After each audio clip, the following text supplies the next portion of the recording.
Dans les actes de Jésus, Jésus ne traite pas le problème à la surface. Jésus traite le problème à la source. Il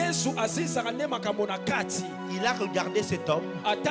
Les gens voyaient la paralysie, mais la source de sa paralysie, c'était le péché. Alors Jésus a adressé la source en disant: tes péchés sont pardonnés. Les religieux ont choisi de croire au Jésus d'hier. Ouais. C'est pas qu'ils ne croient pas, mais ils croient au Jésus d'hier, aux actions passées. C'est comme ça que les religieux célèbrent les morts. Ils célèbrent ceux qui sont morts. Quand tu meurs, on te proclame saint. Tu deviens un saint tel, saint Thomas, saint Philippe, saint Anuarita. Parce que tu es mort, on célèbre le Jésus d'hier, on célèbre les actions passées. Mais dans la chrétienté authentique, nous croyons au Jésus d'aujourd'hui, au Jésus d'aujourd'hui. Il est vivant, il est réel aujourd'hui. Et ce que j'aime, ils n'ont pas dit on a vu un paralytique marcher. On a vu des choses étranges. On n'a pas vu une chose étrange, mais des choses étranges. Quelles sont les choses étranges qu'ils ont vues? Ils ont vu un paralytique avec un Jésus qui a le pouvoir de pardonner le péché. Une chose étrange. Une chose étrange. Comment toi, qui es un être humain, tu peux prétendre au pouvoir divin? Chose étrange. Chose étrange. Ils ont vu cet homme qui était descendu couché, mais il est sorti, my God, levé en marchant. Ce que j'aime. Donne-moi un amen, bien je vais prêcher. Donne-moi un amen. Alléluia.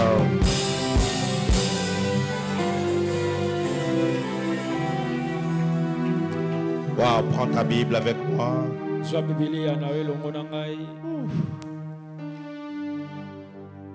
Et avec moi, je te salue, Saint-Esprit. Il est plus fort. Wow. Est-ce que quelqu'un peut sentir cette présence avec moi? Quelqu'un sent-il la présence de l'Esprit de Dieu? Dis encore, sens-toi à l'aise, Saint-Esprit. Luc chapitre 5, à partir du verset 17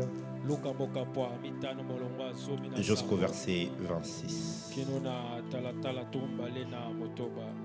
Luc chapitre 5, à partir du verset 17 jusqu'au verset 26. La Bible dit: un jour, Jésus enseignait. Les pharisiens et les docteurs de la loi étaient là assis, venus de tous les villages de la Galilée, de la Judée et de Jérusalem, et la puissance du Seigneur se manifestait par des guérisons. Et voici, des gens portant sur un lit un homme qui était paralytique cherchaient à le faire entrer et à le placer sous ses regards. Comme ils ne savaient par où l'introduire à cause de la foule, ils montèrent sur le toit et ils le descendirent par une ouverture avec son lit au milieu de l'assemblée devant Jésus. Voyant leur foi, Jésus dit: homme, tes péchés te sont pardonnés. Les scribes et les pharisiens se mirent à raisonner et à dire: qui est celui-ci qui profère des blasphèmes? Qui peut pardonner les péchés si ce n'est Dieu seul? Jésus, connaissant leurs pensées, prit la parole et leur dit: quelle pensée avez-vous dans vos cœurs? Lequel est le plus aisé de dire tes péchés te sont pardonnés, ou de dire lève-toi et marche? Or, afin que vous sachiez que le Fils de l'homme a sur la tête le pouvoir de pardonner les péchés, je te l'ordonne, dit-il au paralytique, lève-toi, prends ton lit et va dans ta maison. Et à l'instant, il se leva à leur présence, prit le lit sur lequel il était couché et s'en alla dans sa maison, glorifiant Dieu. Tous étaient dans l'étonnement et glorifiaient Dieu. Remplis de crainte, ils disaient: nous avons vu aujourd'hui des choses étranges. Amen. Amen. Mets-toi dans la présence de Dieu. Nous sommes dans cette grande série d'enseignements. Nous sommes en train de parler des actes de Jésus-Christ. Et en ce mois de février, je vais mettre l'emphase sur ce mot aujourd'hui. Dis avec moi aujourd'hui. Dis-le plus fort aujourd'hui. Dis-le encore plus fort aujourd'hui. Alors nous connaissons très bien cette histoire. Mais avant, j'aimerais dire trois choses importantes parlant de la foi. Parce que, et bel et bien, cette histoire, c'est une histoire de foi. Cette histoire, c'est une affaire de foi. Alors, vous devez savoir ceci. C'est que la marche avec Dieu est une affaire de foi. Il est à ton voisin. Il est à ton voisin. Je ne t'entends pas le dire à ton voisin. Trouve un voisin, dis-lui. La marche avec Dieu est une affaire de foi. La Bible dit, or sans la foi, il est impossible d'être agréable à Dieu. C'est-à-dire que quand tu t'approches de Dieu, si tu n'as pas la foi, Dieu ne peut pas t'agréer. Alléluia. Amen. Alléluia. Amen. Lorsque tu t'avances pour prier, lorsque tu t'avances auprès de Dieu, Dieu va checker une seule chose. Est-ce que tu as la foi?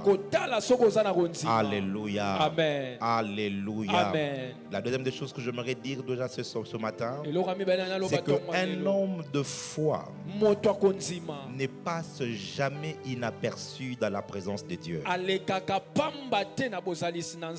le répète, un homme de foi ne passe jamais inaperçu dans la présence de Dieu. De la même manière que le gyrophare de l'ambulance capte l'attention de quiconque est sur la route, la foi dans le cœur d'un croyant fait du bruit dans la présence de Dieu au point d'attirer son attention. Est-ce que je parle à quelqu'un? Est-ce que je parle à quelqu'un? Troisième chose, la foi véritable persévère. Elle se moque des obstacles. Elle brise les protocoles pour arriver vers Dieu. Lorsque quelqu'un a une foi véritable, elle va persévérer. Peu importe les obstacles, la foi véritable se moque des obstacles. La foi véritable va jusqu'à briser le protocole. Imaginez cette femme syrophénicienne à qui Jésus a pratiquement insulté en disant on ne donne pas la nourriture des enfants aux chiens. Elle pouvait donc voir par cette injure l'obstacle. Mais sa foi était véritable. Elle a persévéré et elle n'a pas regardé cet obstacle. Elle a dit à Jésus, même les chiens ramassent les miettes qui tombent de la table. Jésus l'a regardé. Il a dit, oh femme, ta foi est grande. Ma prière est qu'en 2026, que ta foi puisse se faire remarquer dans la présence de Dieu. J'ai dit que le Seigneur, en te regardant, qu'il trouve en toi une femme de foi, qu'il trouve en toi un homme de foi. Oh, dis-moi un amen bien que je t'entende. Et c'est l'histoire donc de cet homme. Retiens bien les 3 principes que je viens de te dire parce que ça va t'aider à comprendre tout l'enseignement. Cet homme est paralytique. Et la différence entre cet homme et le paralytique de Bethsaïda, c'est que alors que le paralytique de 38 ans n'avait personne, cet homme avait des gens avec lui. C'est ça la seule différence. Ils avaient la même condition. Ils étaient tous paralysés. Mais à la différence, le paralytique de 38 ans a dit à Jésus, je n'ai personne. Mais contrairement à cet homme, il n'a même pas eu à parler à Jésus parce que lui avait des gens. Je prie pour quelqu'un ici, que Dieu te donne des hommes qui peuvent te porter, que Dieu te donne des relations qui peuvent te porter. Ce que j'aime avec les gens de ce paralytique, ils ne l'ont pas amené chez un tradit praticien, ils ne l'ont pas amené chez un spécialiste en neurologie ou chez un physiothérapeute.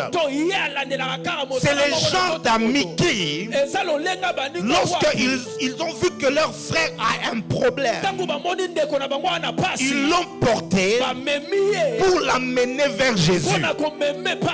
Que Dieu te donne des amis qui, quand ils verront que tu as un problème, qui ne t'emmènent pas chez un féticheur, mais qui t'emmènent chez Jésus. Que Dieu te donne des relations, des personnes qui peuvent te dire, ma soeur, on doit entrer en retraite. Mon frère, je sens que pour cette situation ici, on doit s'enfermer pour chercher la face de Dieu. Plusieurs ont des amis avec lesquels ils peuvent aller boire l'alcool.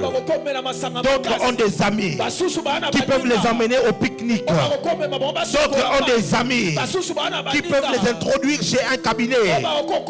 Mais très peu se retrouvent avec des amis qui peuvent t'emmener chez Dieu.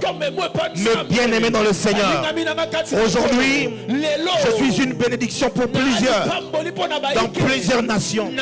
Mais le déclenchement de mon ministère est passé par 2 amis. 2 amis qui m'ont transporté et qui m'ont amené chez Dieu. En 2005, Jésus-Christ m'est apparu, mais j'ai commencé à fuir l'appel de Dieu. Et à 2007, j'avais 2 amis au studio, là où je travaillais, qui venaient souvent, le pasteur Clens Croquet et le prophète Shiloh. Les 2, quand ils venaient souvent au studio, ils me regardaient et ils disaient, toi tu as l'appel et toi tu fouilles l'appel de Dieu. Toi tu l'appelles, tu fouilles l'appel. Je les insultais. Je disais, laissez-moi tranquille. Je ne veux rien entendre de vos histoires là. Ce sont vos blagues inutiles.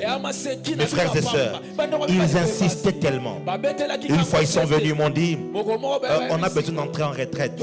Est-ce qu'on peut le faire chez vous? Alors j'ai appelé mes parents. C'était à l'église, je crois, ou à la maison, je ne sais même plus. Ça devait être chez nous à la maison. Nous sommes allés en retraite. On a prié. J'ai même prophétisé sur eux. On est rentré. J'ai dit, à vos histoires là, je ne vais pas entrer dedans. Ils ont insisté. Un jour ils m'ont dit, on va aller à Manguengenge ensemble. J'ai dit, bon, ça va. Le jour de Manguengenge, moi j'ai fouillé. J'étais allé travailler à Willery dans un studio. J'y suis resté jusqu'à 13h. J'ai fermé le téléphone pour qu'il ne m'appelle pas. À 13h, j'ouvre mon téléphone. Dès que j'ouvre, l'appel entre. Mon cher, tu es où? On part pas sans toi. On t'attend ici.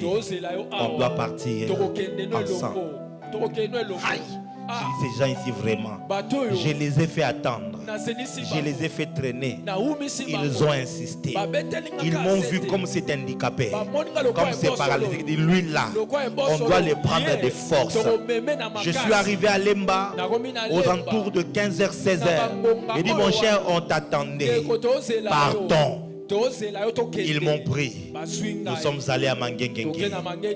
Bien aimé, on a commencé à escalader la montagne. La montagne était dure à escalader pour moi. Je n'arrivais pas à monter. Et en cours de route, il m'a prophétisé. Ton temps est arrivé. Tu dois servir le Seigneur. Le Seigneur va t'emmener dans les nations. Il y a une élévation pour toi. Le Seigneur dit, il va te former. Tu seras un modèle pour plusieurs. Il m'a prophétisé. À un moment donné, l'un d'entre eux va parler en disant, Dieu dit, il faut que tu arrêtes avec l'alcool. Il dit, allez dire à Dieu, ça je ne veux pas arrêter. On a continué. Mes frères et sœurs, je vous épargne de toute l'histoire. On est arrivé au-dessus de la montagne. J'ai eu quelques expériences avec Dieu là-bas. On a prié toute la nuit jusqu'au petit matin. Le matin vers 5 heures, pendant qu'on descendait, un feu était allumé en moi. Depuis 2007, ces feux ne s'est plus jamais éteint jusqu'à ce jour. Et aujourd'hui, je suis une bénédiction pour plusieurs.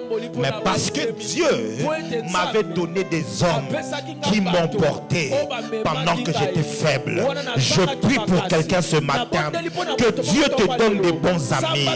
Alors que tu veux t'égarer, alors que tu veux aller dans un mauvais chemin, que Dieu te donne des amis qui n'auront pas peur de toi, qui vont te regarder en face pour dire tu dois retourner à Dieu. On va t'amener à l'église. On va aller, ce que tu fais là, on va donner le rapport chez ton père spirituel. Que Dieu te donne des amis qui te ramènent sur le bon chemin. Dis-moi un amen bien que je t'entends. La Bible dit, Jésus enseignait et la puissance de Dieu était avec lui pour guérir le malade. Quand Jésus enseigne, la puissance se manifeste. Moi, je ne veux pas de ces Jésus discoureur. Aujourd'hui, on présente un Jésus comme un artisan politique. Vous savez, les acteurs politiques, ils peuvent te faire rêver. Yes, we can. Yes, we can. Make America great again. Quand tu entends ça, ça te fait rêver. Croisez mon regard, suivez mon regard. À la moindre, je vais rassembler le Parlement. Et puis on va déclarer. Quand un acteur politique parle, mais c'est extraordinaire. Mais souvent leurs paroles ne restent que paroles. Mais c'est différent de Jésus. Quand Jésus est en train d'enseigner, la Bible dit qu'il enseignait avec autorité. Au point que les gens étaient frappés de sa doctrine. Pendant qu'il enseignait, il y avait la puissance. Il y avait la puissance. La JLC ne sera jamais une église de discoureurs. J'ai toujours prié, demandé à Dieu, même après que je partirai de cette terre et que nos enfants viendront après nous, que la JLC demeure une église où il y a la puissance de Dieu, une église où on saura que la puissance authentique de Dieu est encore visible, peut se manifester. Je prie que tu deviennes un véhicule de la puissance de Dieu partout où tu seras. Tu lèves ta main, tu dis Amen, que le Seigneur te visite. Amen.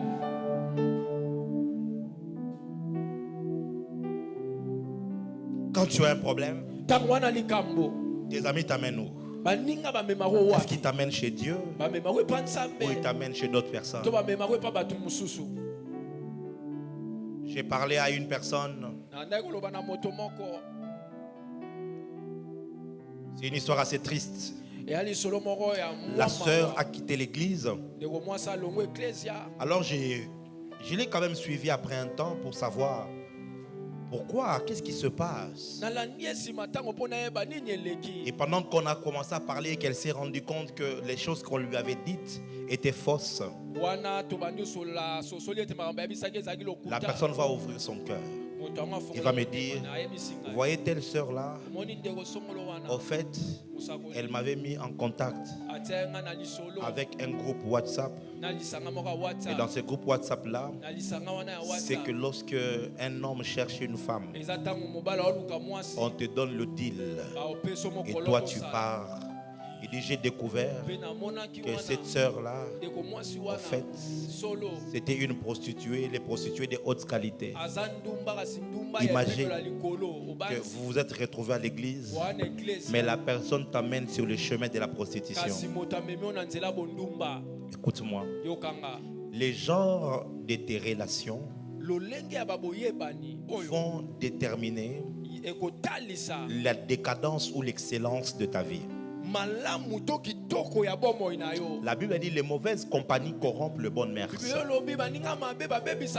La plupart des mauvaises choses que tu as eu à faire dans la vie, si tu regardes bien, tu as certainement été influencé par un ami. Regarde bien. Pour la plupart des cas, c'est une copine qui t'avait parlé de telle situation, de telle chose, et ça t'a mis la puce à l'oreille. Tu es allé essayer toi aussi. Faites attention au genre de personnes que vous choisissez autour de vous. Est-ce que je parle à quelqu'un? Est-ce que je parle à quelqu'un? On ne choisit pas sa famille, mais on devrait choisir toujours nos amis. Tu peux aimer tout le monde, mais tu n'es pas obligé d'être ami à tout le monde. Tu peux être bien avec tous les gens du quartier, mais tu n'es pas obligé d'être ami à tous les gens du quartier. Est-ce que je parle à quelqu'un? Est-ce que je parle à quelqu'un? C'est une petite parenthèse, mais que tu dois retenir. Vous êtes, écoute-moi très bien. Ton collègue de travail n'est pas ton ami. C'est ton collègue de travail. Au travail, on ne part pas se faire des amitiés. Les relations du travail sont des relations professionnelles. Ton problème, tu veux faire de tout le monde ton ami. Même Dieu a fait le tabernacle en 3 parties. Il y avait le parvis dans lequel il y avait tout le monde qui entrait. Il y avait le lieu saint dans lequel très peu de gens entraient. C'était des sacrificateurs seulement. Et il y avait le lieu très saint. Il n'y avait qu'une seule personne qui entrait. Ta vie doit être comme le tabernacle. Il y a le parvis où tout le monde voit. Tout le monde peut accéder. Sois bien avec tout le monde. Recherchez la paix avec tous. Ça, c'est pour le parvis. Sois gentil avec tout le monde. Que tout le monde connaisse ta vie de ce que tu postes sur les réseaux sociaux. C'est-à-dire, ils ne voient que ce que tu leur montres, pas autre chose. Est-ce que je parle à quelqu'un? Dis avec moi sagesse. Tu ne peux pas être là, tout de toi est connu de tout le monde. Non. Et puis tu dois avoir un lieu saint. Dans le lieu saint, c'est là qu'il y a ton cercle d'amitié choisi qui peut être dans ton lieu saint, qui peut connaître tes choses, tes informations, qui peut te connaître tel que tu es, avec qui tu fais la vie. Parce que très souvent, nous pensons être amis à certaines personnes, alors qu'eux ne nous considèrent pas comme leurs amis. Tel est mon ami. Mais est-ce que lui, quand il parle de toi, il parle de toi comme étant son ami? Un ami, c'est une personne qui est disponible pour toi. Un ami, c'est une personne qui, lorsqu'il apprend que tu as un souci, la Bible dit il se montre en frère. Il est proche de toi. Il ne te laisse pas traverser des épreuves seul. Un ami, il te corrige en secret. Il te célèbre en public.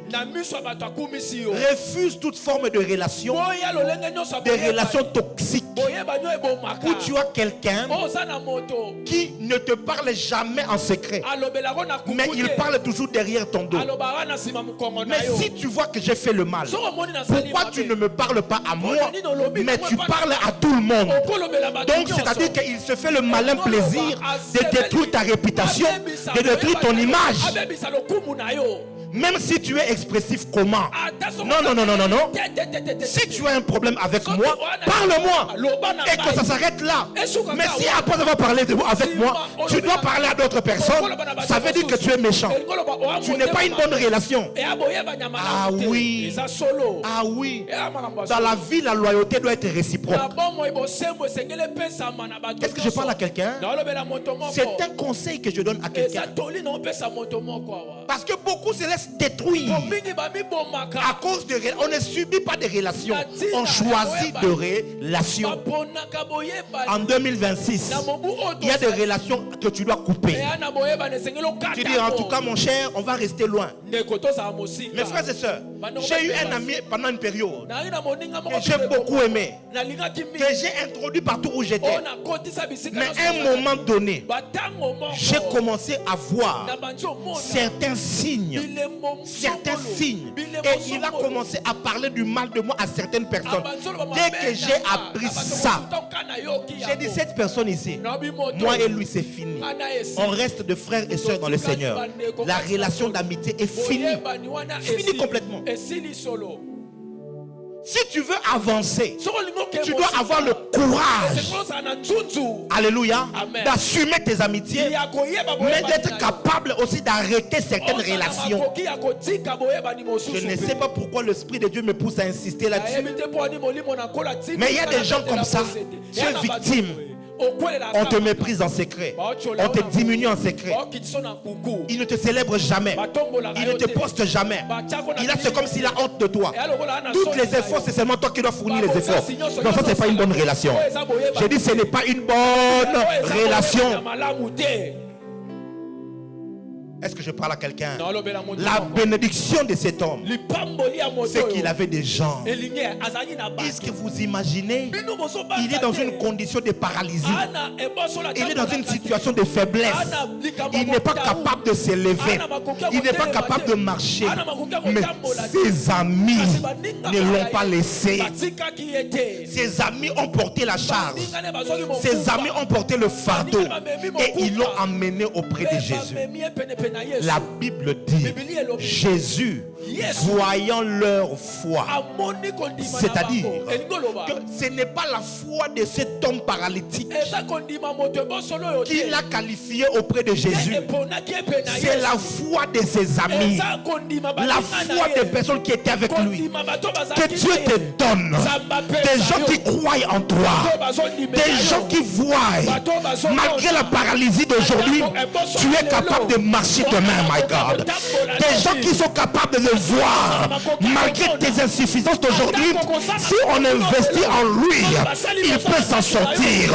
Que Dieu te donne des gens de relations qui, malgré ta pauvreté d'aujourd'hui, ils se disent, oui, là, si on le connecte avec tel DG, on le connecte avec tel homme politique, avec son intelligence, il peut s'en sortir. Reçois cette grâce au nom de Jésus. La Bible dit, ces hommes ont porté ces paralytiques.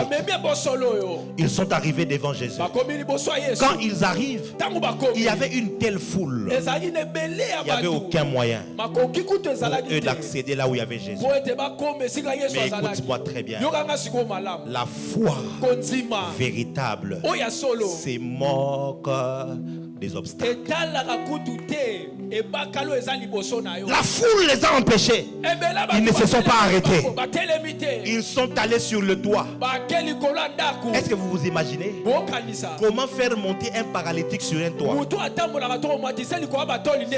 Admettons qu'ils étaient à 6. Ça veut dire que 2 sont montés, 4 sont restés en bas. Et puis, peut-être 4 sont montés. Et 2 sont restés. Ils ont fait monter, les autres ont pris. Ils ont soulevé. 2 autres sont allés. Ils ont soulevé le droit de quelqu'un. La foi véritable est capable de prendre des risques.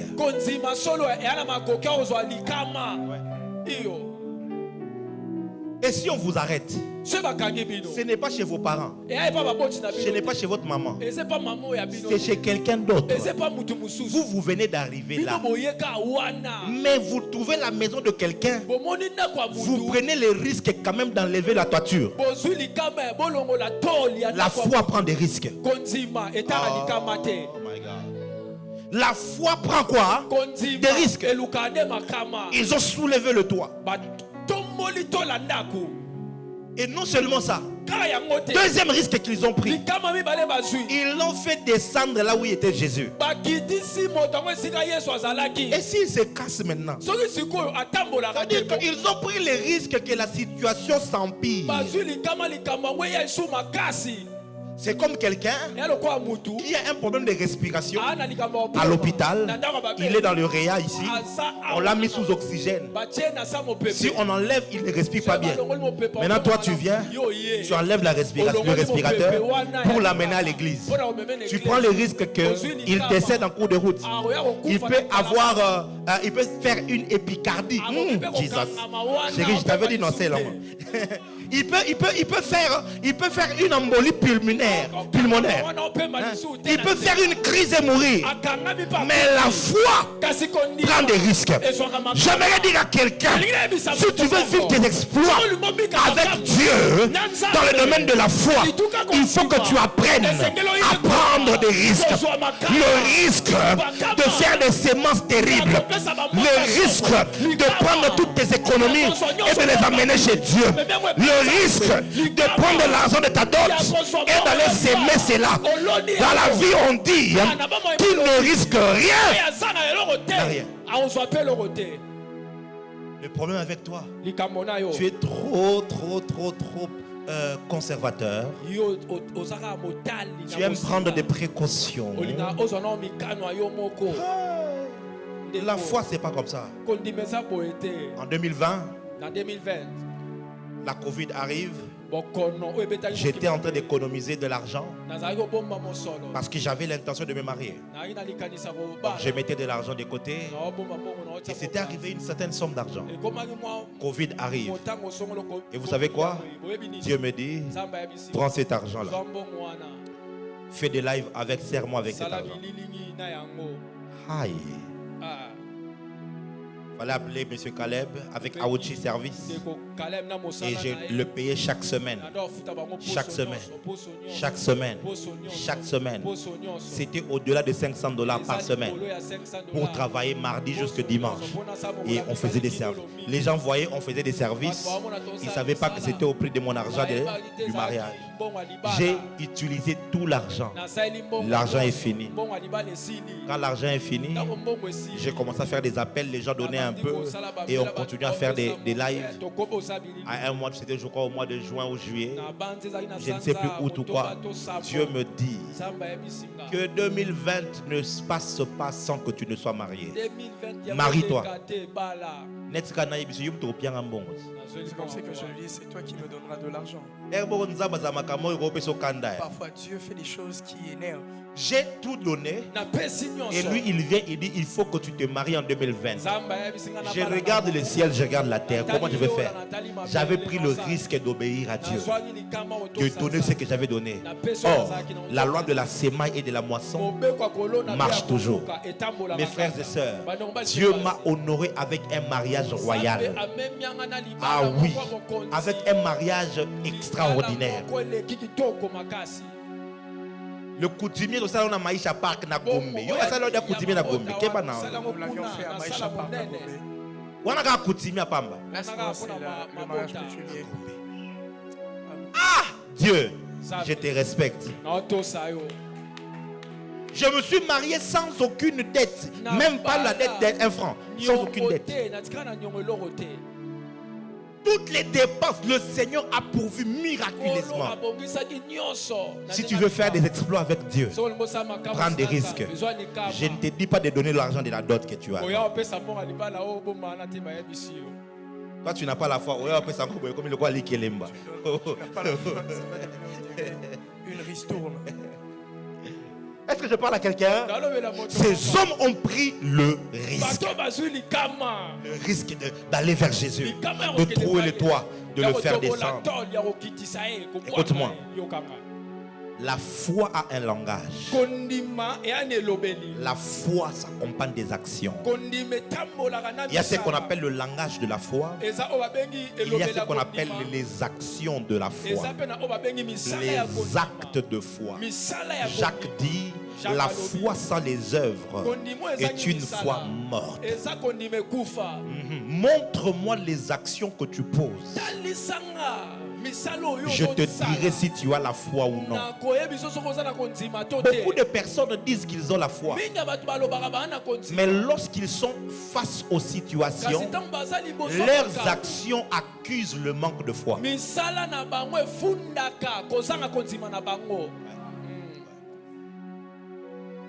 Moi j'ai foi, moi je crois. Amen. I receive. Oui, je crois, je reçois. Ok.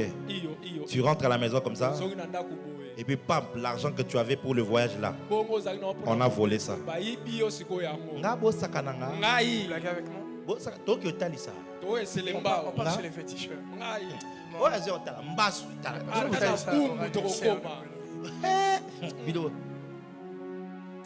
C'est la personne qui parle la langue à l'église.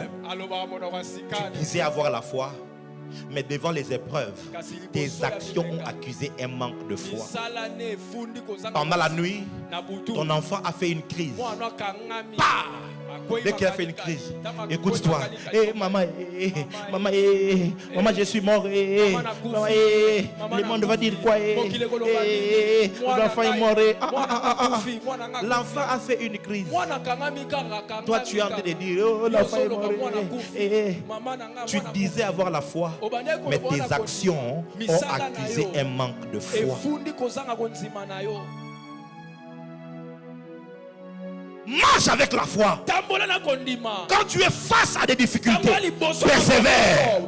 Quand tu es face aux obstacles, renverse les obstacles. Pose des actions de foi. Parle le langage de foi. Oh, cette femme m'a toujours fait du bien. C'est la femme tsunamite. La Bible dit, son fils est mort à la maison. Elle a tout essayé. Le souffle est parti. La Bible dit, elle a étendu l'enfant sur le lit. Elle a scellé son âne. Elle est partie voir le prophète. En cours de route, on lui posait la question, est-ce que ça va? Et elle répondait, tout va bien. Maman, je t'ai vu comme si tout va bien. Tout va bien. 2026, opération, tout va bien. Non, opération, tout va bien. Tout va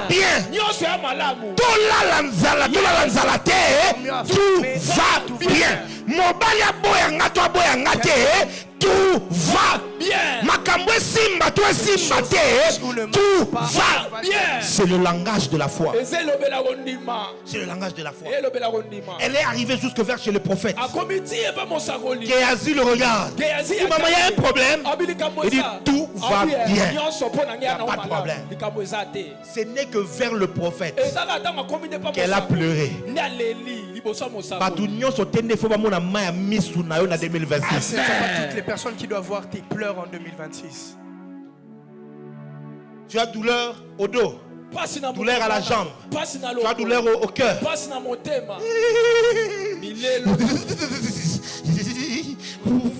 Ça va pas.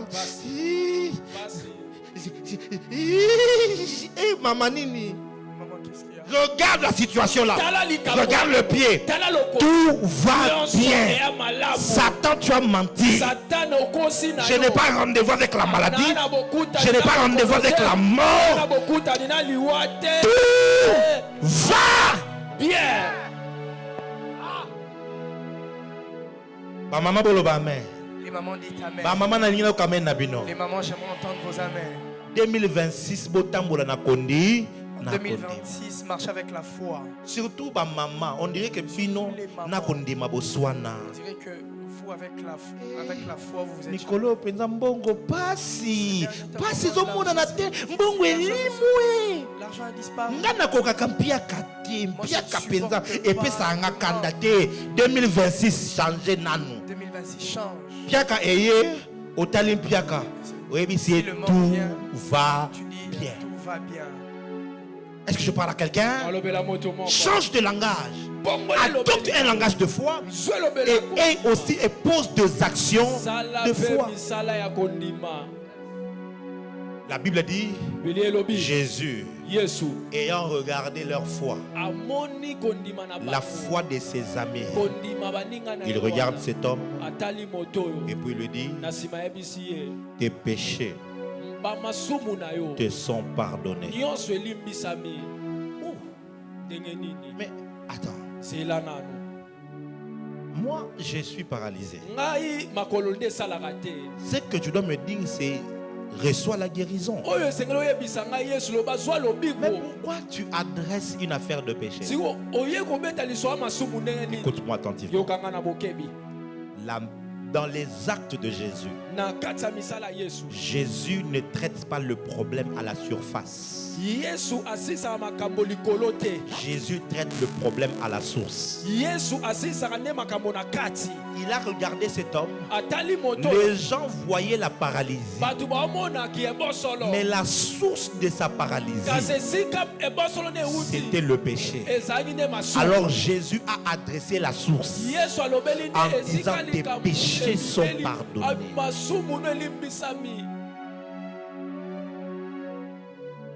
Jacques chapitre 5. Le verset 15 et le verset 16. La prière de la foi sauvera le malade et le Seigneur le relèvera. S'il a commis des péchés, pardonnez. Confessez donc vos péchés les uns aux autres et priez les uns pour les autres afin que vous soyez guéris. La prière fervente du juste a une grande efficace. L'apôtre Thomas Jacques fait une corrélation entre le péché et la maladie. Il dit, confessez-vous les péchés les uns avec les autres afin que vous soyez guéris. C'est-à-dire qu'il y a des maladies qui sont causées par le péché. Psaume 103 verset 3.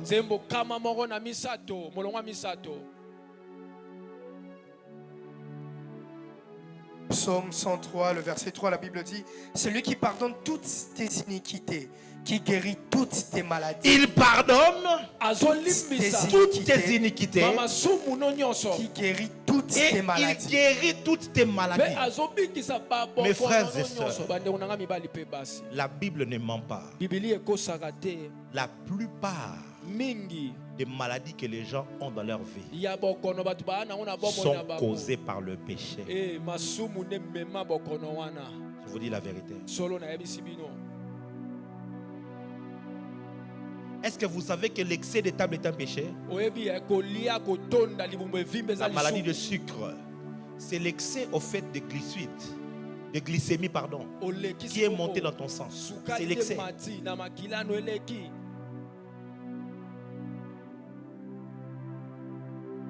Le diable connaît le monde spirituel. Il sait qu'il n'a pas le pouvoir et le droit légal de te toucher. Mais il peut te pousser toi-même à lui donner accès. La Bible dit, ne donnez pas accès au diable. Ne donnez pas accès. Dans quel cadre on en parlait? C'était dans le cadre de la colère. L'apôtre Paul dit ceci: lorsque tu es en colère, prends garde de ne pas pécher et que le soleil ne se couche pas avec ta colère. Et puis après il dit, ne donnez pas accès au diable. Parce que le problème avec toi, lorsque tu es en colère, tu ne te contrôles pas. et tu dis des paroles, tu ne sais pas que la vie et la mort sont au pouvoir de la langue.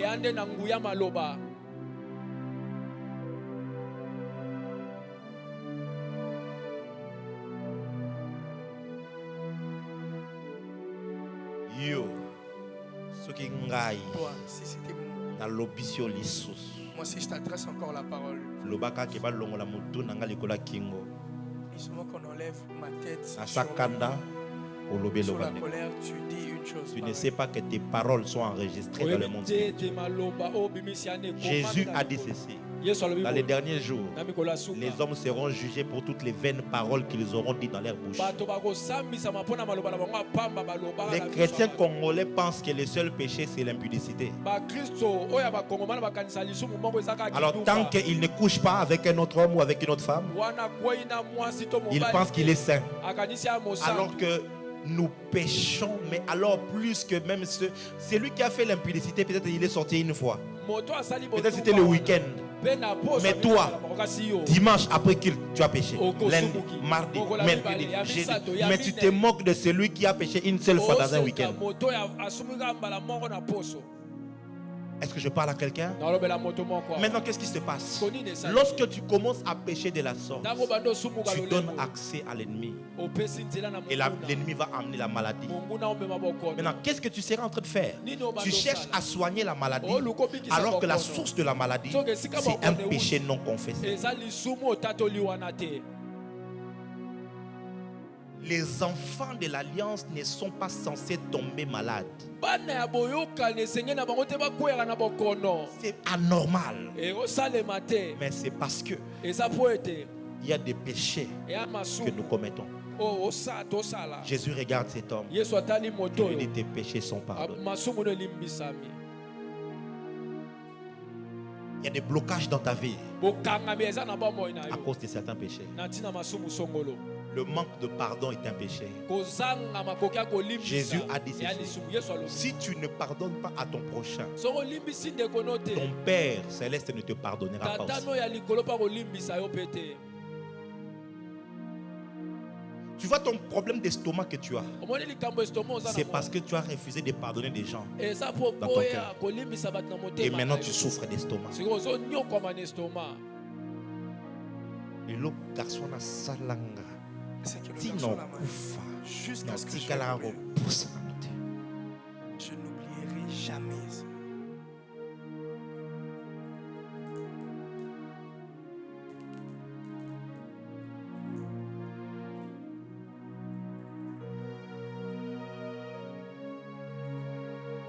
La série 7, la série 8, c'est de la série 7 et série 8, ils peuvent le savoir.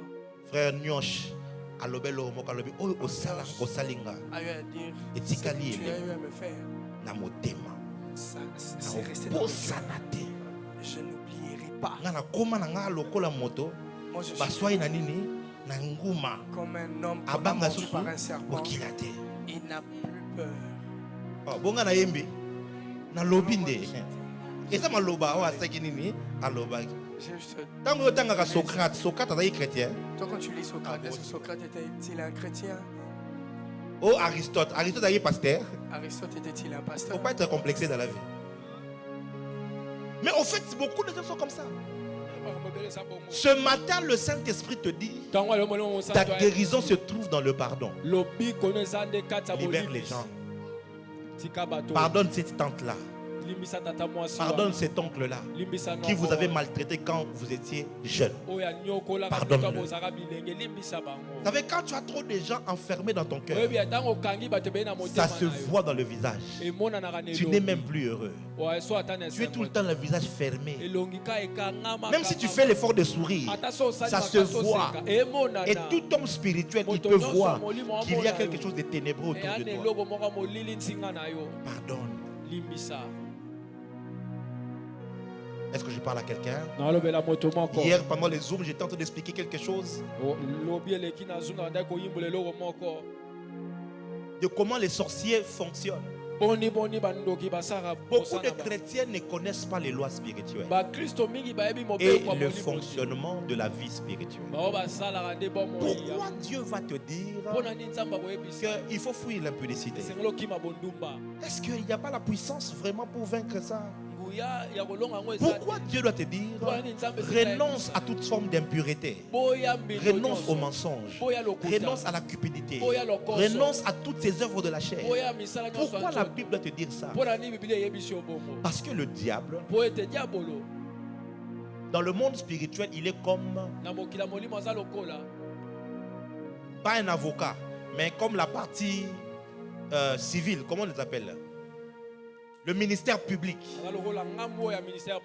C'est un accusateur. La Bible l'appelle un accusateur. En fait, qu'est-ce qui se passe? Si tu commets un meurtre aujourd'hui, toi tu vas avoir droit à un avocat.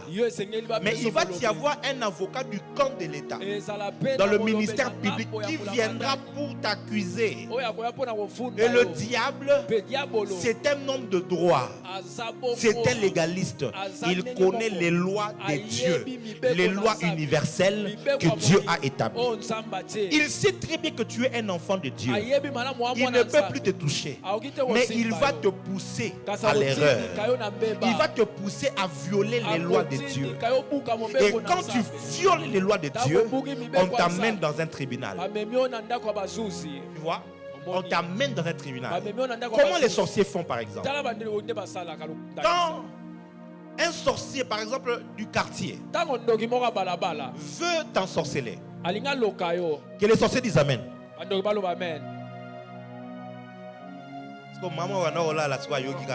Amen. On dirait que les sorciers ne veulent pas que je puisse dire ces choses. Comment il fonctionne? Un sorcier du quartier veut voler ton étoile. Ou il a vu que tu veux te marier, il veut détruire ton mariage. Mais il a un problème. Il n'est pas de ta famille. Tant qu'il n'est pas de ta famille, il ne peut pas t'ensorceler. Ok? Parce que la sorcellerie est d'abord une affaire de famille. Tu es avec moi? Maintenant, comment il va faire? Il doit trouver ce qu'on appelle une grief contre toi. Un motif d'accusation pour toi. C'est comme ça qu'il va lui-même te chercher un problème. Au moins, maman a 5h, tu as 6h.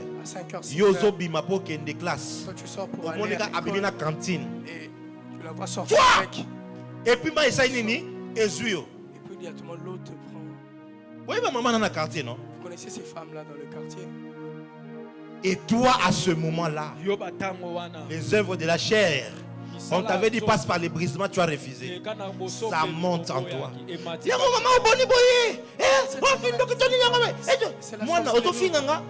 respect. Donc, moi, manqué un respect. Moi, manqué un respect. As-tu grief? As-tu occasion?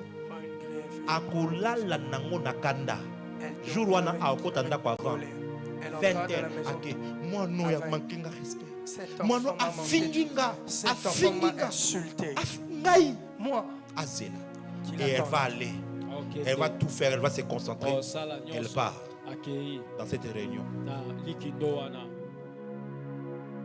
Ce qu'il y a parmi ça c'est déjà vrai. Mais ce qu'il y a un jour où il faut boire et dans vendredi. Tu dois refuser de pécher. Parce que le vendredi, il y a une réunion à conseil général. Le vendredi, il y a une réunion des conseils généraux. Donc, observer si vendredi niveau problème. Je ferme la parenthèse.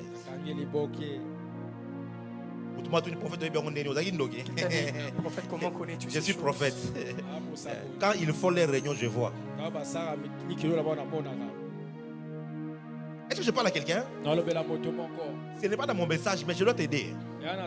Alors, quand il va aller en réunion, on va convoquer les sorciers de tous les bords et aussi les sorciers de ta famille. Et il va présenter le cas. Regardez cet enfant. Moi, nous sommes ici. Nous l'avons vu. Ou bien moi, nous sommes quartier, quartier na biso. Ma belle, ma belle na biso. Moi, nous avons koya. Aouti koya awa. Mais regardez comment est-ce qu'il m'a et là, comme toi tu n'es pas sorcière, tu n'es pas là. Donc tous les sorciers qui sont là,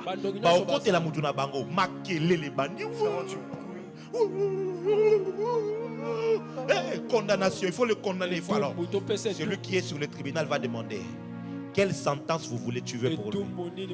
Akoufa. Qu'il meure. Ou encore, il faut qu'on botte, il ne faut pas bala. Il ne faut pas qu'il se meure. Le problème c'est quoi? Il n'est pas de ta famille. Tu vois? Mais il a eu une grief. Maintenant, qu'est-ce qui va se passer? On va convoquer les sorciers qui sont de ta famille. On va les convoquer. Voilà ce que votre fille a fait ici. Voilà ce qu'on retient contre lui. Il faut, la condamnation, c'est qu'il ne doit pas te marier. Alors, c'est les sorciers de ta famille qui vont te livrer. Je ne parle pas seulement pour des païens, même si tu es chrétien. Parce que tu as fait quelque chose. Maintenant, comment est-ce que tu peux contrecarrer cela parce que toi tu es enfant de Dieu? Lorsque quelque chose de mal arrive comme ça, même si tu as raison, lesquels a bango na esprit, soit la première à demander pardon. Yo, il faut oba la pardon à mon oko. Toi, tu dois épouser le pardon. Il y a vraiment que Foucault me pardonne. Maman, pardonne-moi. Maman, limbisanga vraiment. Nasali mabe, maman, pardon. Maman, pardon. Si il y a une position, il est sorcier que son mauvais cœur. Le fait que toi tu as demandé pardon, tu te dédouanes. Lorsqu'il va aller t'accuser, on va regarder l'action, on va trouver que tu avais demandé quoi. On ne peut pas te condamner. Bandoki balonga bango na bwanya ya nzambe. Les sorciers. Ezaka na ba prière te. So ezalaki pona ba prière mbelesi aussi ça kindoki na Congo. Kindoki si la c'est pour ba chrétien ba yebi te ndeni ba bila kana kindoki. Pas parce que les chrétiens ne savent pas comment on fait. Est-ce que je parle à quelqu'un? Revenons à notre message maintenant. C'est pour ça que le diable sponsorise le péché.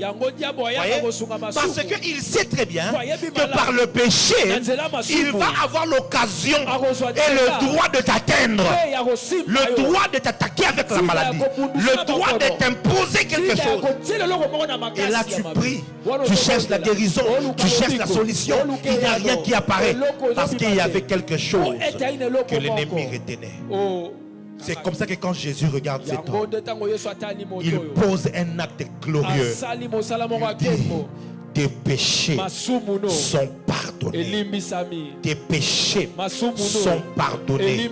Le terme pardonné qui est là en grec veut parler aussi du divorce. C'est-à-dire, je te divorce de ce péché. C'est-à-dire quoi? À chaque fois que tu fais un péché, tu te maries avec l'esprit derrière la chose.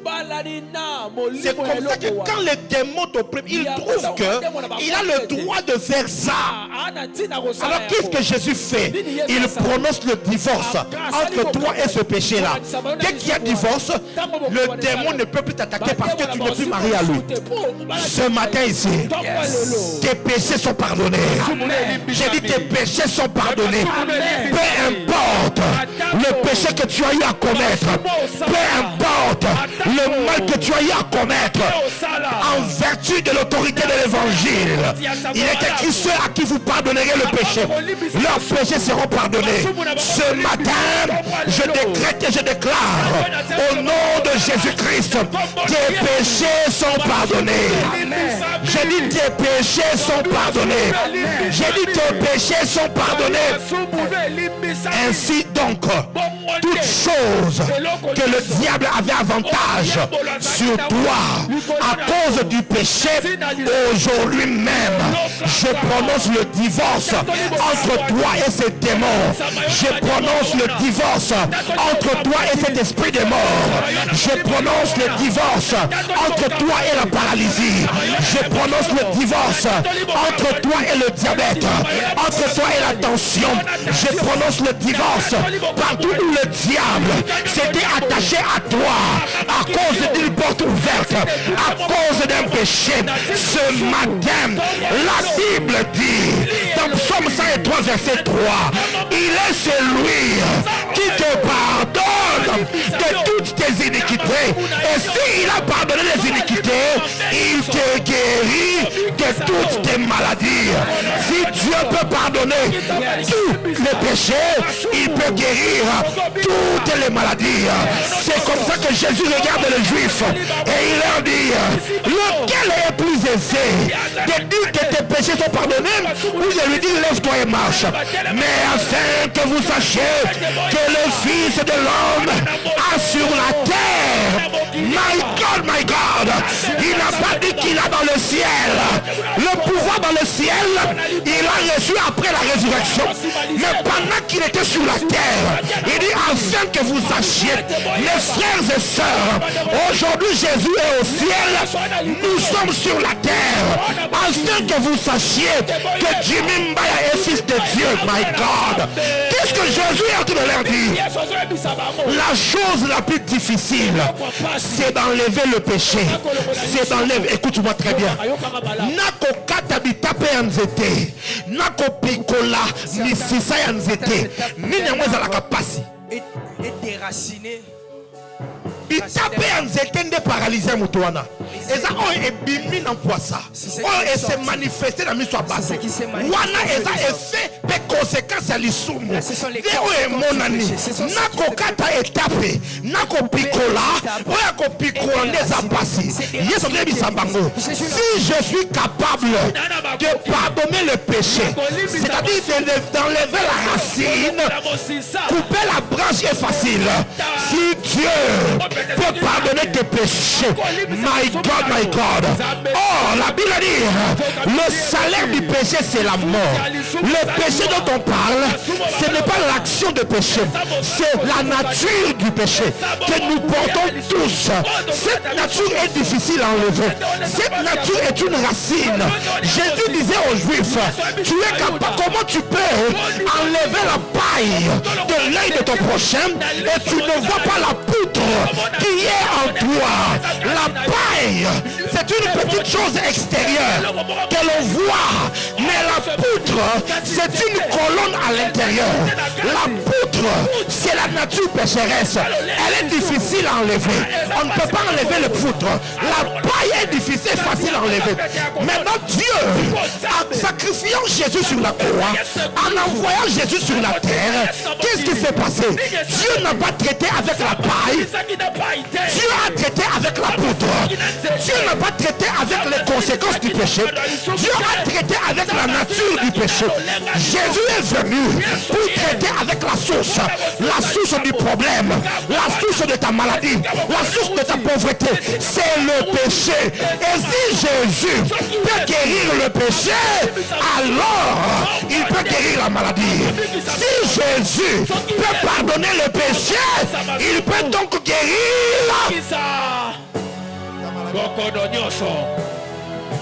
Ce matin, aucune maladie ne va sortir de cette porte. Ton amen ne me plaît pas. Ton amen ne me plaît pas. Notre maman est nouvelle, elle est ici. Elle va connecter avec une de ses connaissances alcoolisées. Avec un bras gonflé, on venait de lui jeter le masso. Et ça commençait déjà à faire des plaies partout sur le pied. J'ai prié avec lui au téléphone. Cette semaine seulement, j'ai prié. Quand j'ai prié, le matin, je lui ai dit que j'ai enlevé cette histoire. J'ai enlevé ça, ça va sécher. Hier, j'ai la vidéo sur mon téléphone. Il m'a envoyé la vidéo. Les plaies qui étaient là ont séché. Séché complètement. Séché. Azana Kolwezi. Na sambeli pone na téléphone. Et bon ka yo ozali boso nanga. Na ba bon ka yo ozali boso nanga awa. Qui est devant moi ici? Zambe o ya ngai. Asimba yo na problème na yo. Asimba yo na likambo na yo. Opesi nga amen ya bien Nzamba visite. Il a dit à cet homme, lève-toi, prends ton lit, rentre dans ta maison. À l'instant même, cet homme s'est levé. Il a commencé à marcher. C'est ici que je commence ma prédication. Je vais prêcher 2 minutes et puis on va prier. Dis-moi, avance prophète. Avance prophète. C'est les gens qui étaient présents. On dit une parole. Il dit, aujourd'hui, nous avons vu une chose étrange.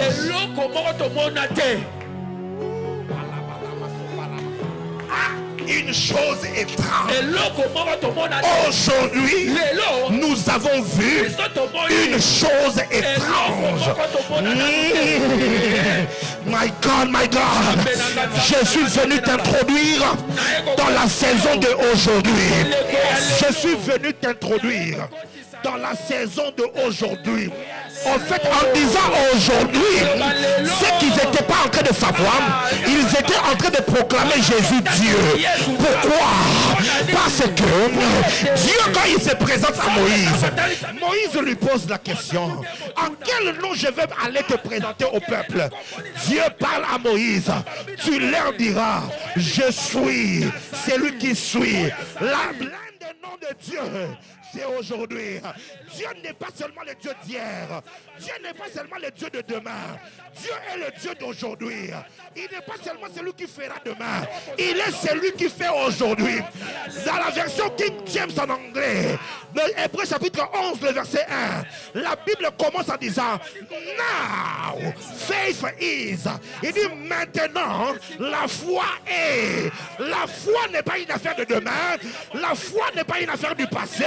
La foi est une affaire.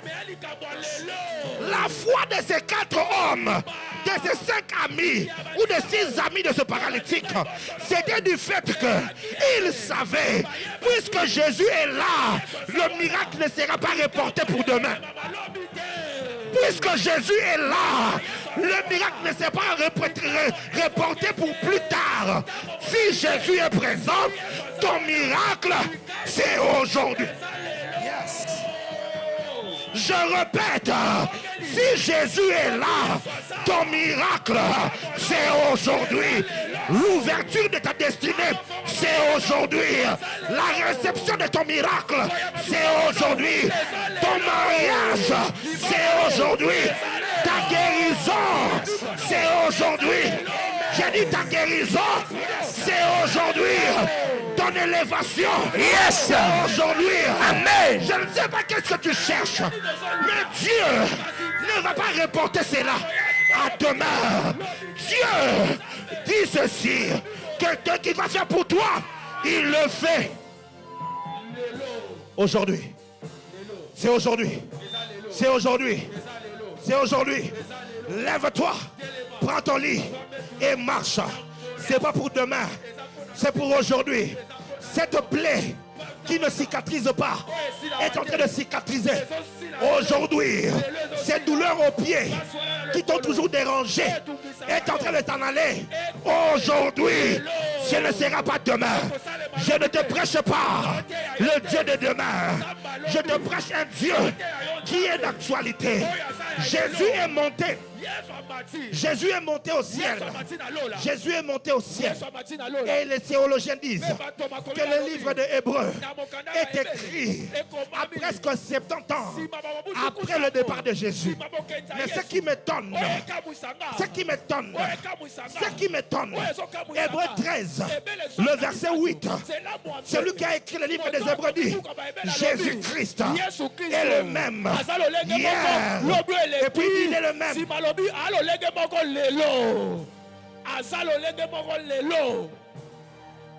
Donc, azalo lenge moko lelo ya période ya Yesu te. Lelo ya période na biso. Aujourd'hui par rapport à notre période. Parce que Jésus est déjà monté au ciel. Mais cet homme le ramène à l'actualité. Il dit Jésus, il est le même aujourd'hui. Ça veut dire, ce qu'il a fait hier, il va le faire aujourd'hui. Ce qu'il a accompli hier, il va le faire aujourd'hui. Les miracles qu'il a fait hier, il va le faire aujourd'hui. Si hier, il a ressuscité les morts, il va ressusciter aujourd'hui.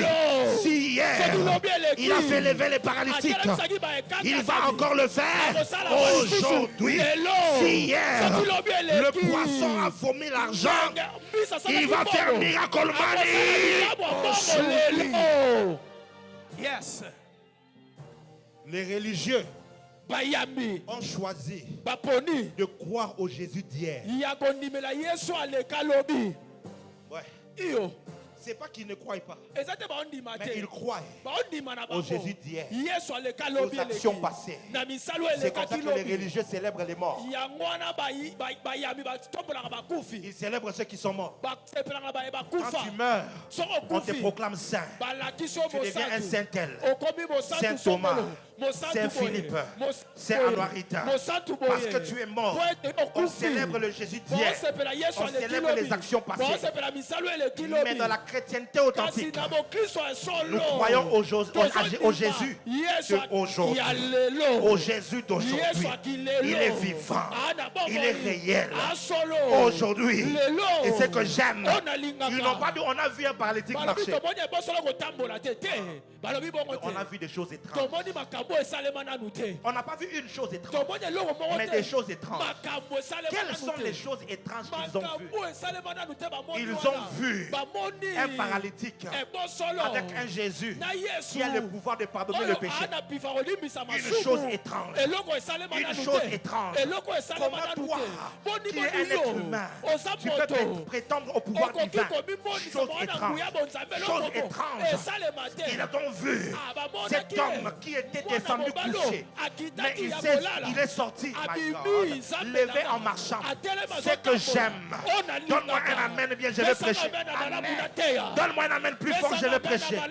Pendant 30 secondes et on commence à prier. Ce que j'aime, mes bien-aimés, il est entré par le toit, il est sorti par la porte. Come on, Father. Il est entré par un moyen illégal et il est sorti par un moyen légal.